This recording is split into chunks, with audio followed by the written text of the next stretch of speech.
This FCA Game of the Week is brought to you by S&J Tube in Wapello, Iowa. Thanks, Jim and Jeannie.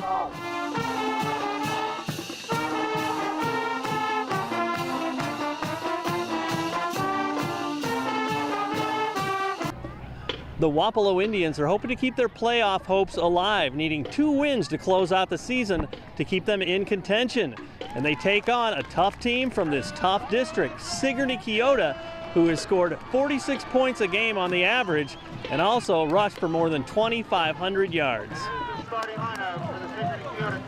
It's Wapello on the move in the early going, and they're doing it through the air. Logan Belzer swings it out to Nathan Holland. Nice effort to move the sticks. Later on, Belzer connects with Rogan Forts. He finds some open space down the sideline, gets it to midfield, but they can't score on that drive. Wapello's defense up to the task against that high-powered offense. Jose Ramirez and Brian Kinsey and plenty of friends with the good D to force the punt.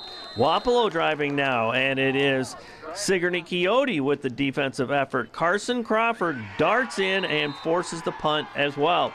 Later on, Belzer threading the needle to Clayton Meeker. He somehow picks up 25 yards to the 33, but again, they can't punch it into the end zone. Second quarter, how about Belzer again? This time it's Logan Mears as he gets past the defense and he sprints 85 yards for the touchdown. No point after, but the Indians leads 6-0. Later on, it is the Cobras bouncing right back with a big play of their own. Avery Moore breaks through the line, and he turns on the Jets for a 60-yard touchdown run. The point after is good. The visitors are on top 7-6.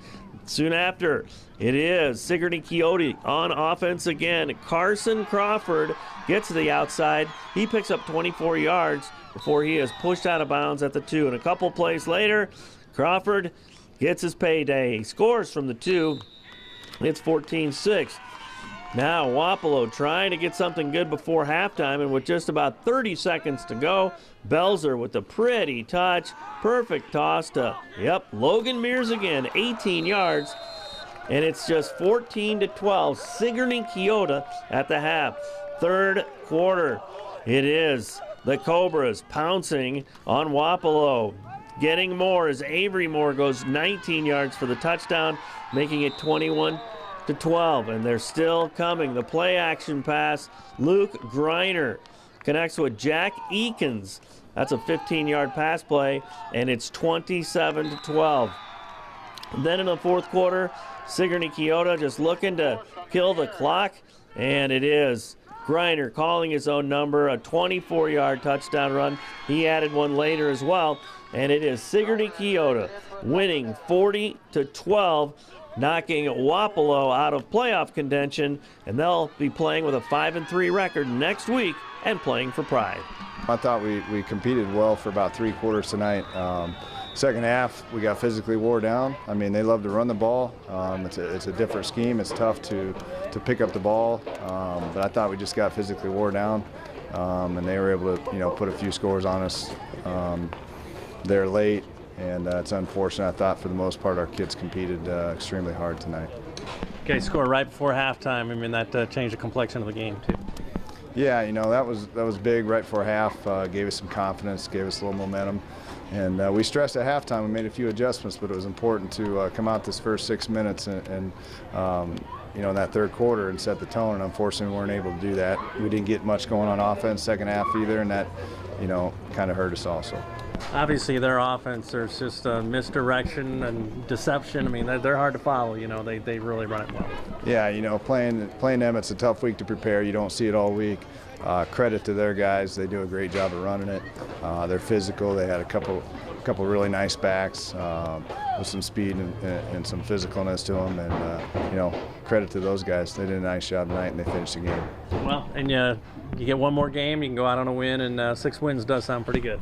Yeah, we're playing for pride this week. Want to send our seniors out with a win, and I want to see those guys leave the field in a little better spirits than tonight on their last home game. So we're going to work extremely hard this week and see if we can get them a victory. 6-3 is nothing to be ashamed of, but we're going to have a good week of preparation. Get our minds right back on Monday, and go back to work and finish the season the right way. We think we got to come out and do the first 6 minutes as hard as we could go, set the tone, and let them know that we weren't going to lay over, and that's not how it played out. But we lost our field position in our running lanes and just didn't go as we planned. You guys were really able to kind of bend and not break in probably the first 3 or 4 drives of the game, too. Yeah, we were pushing really hard. We had a lot of momentum going.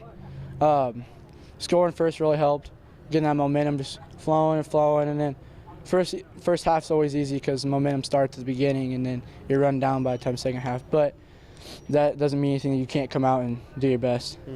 How hard is it to defend just their offense, not necessarily the players? Their deception is so good, and they just really able to really fake, hide the ball, things like that.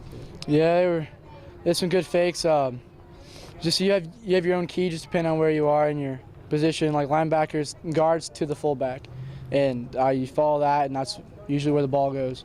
And deception is a whole nother game because no matter which way the guards pull, they can always go the other way. So you just got to know. Well, obviously, you'd much rather be playing after week 9, but now that it's set up the next week's your last week, how motivated are you guys going to be to go out a winner? Pretty motivated. We always seem pretty motivated and ready to go. This week's practice still got to be big. It doesn't mean anything just because it's not the playoff. For the playoff game, it's still a game. Got to go out to win, try to send seniors out with the win, and that's what we all strive for. We're obviously disappointed about this loss, but we're still going to try hard and try to go out with a win for our last game of the season. Just kind of play for pride, just kind of what we're doing here. Obviously, in the first half, you were toe-to-toe with them. You really found ways to kind of bend but not break, and then you get the score right before halftime where you're thinking, hey, man, we're in pretty good position. Yeah, we were kind of having some confidence going back in, but obviously the second half wasn't good for us.